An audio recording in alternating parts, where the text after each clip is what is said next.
अनि आफूले चाहिँ भए नभएको सानोतिनो झुटो कुराहरू छोरालाई लगाउन मिल्ने। अनि बुहारीले चाहिँ एउटा कुरा यस्तो भन्नुभएको थियो भन्दाखेरि चाहिँ कुरा लगाएको घर भाँड्ने रे के।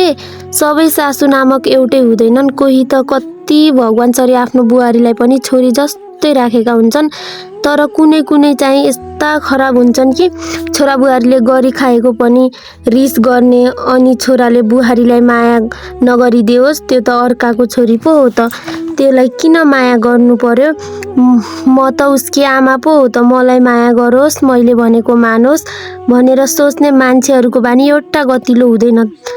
अरू त के कुरा गर्नु र साथीहरू छोरा बुहारी सँगै बसेको देख्दा नि रिस गर्ने, डाहा गर्ने के, ओहो जलन भए जस्तो गर्ने। यस्तै छ कि साथीहरू, सासूले चाह्यो भने बुहारीलाई आफ्नोपन देखाएर माया गरेर आफ्नो बनाउन सक्छिन्, माया गर्ने टाइपको बनाउन सक्छिन् होइन। तर बुहारीले चाहिँ चाहेर पनि आफ्नो बनाउन नसक्ने रहेछन् अर्काकी छोरी, अर्काकी छोरी रे। अनि आफ्नो छोरी पनि अर्काको छोराका गएको छन् भन्ने थाहा छ कि छैन। अनि आफूले चाहिँ केही गर्न नसक्ने, राम्रो बोल्न नसक्ने, अनि आश चाहिँ अरूबाट कत्रो ठुलो राख्ने। ओहो मलाई यस्तो गरेन, उस्तो गरेन।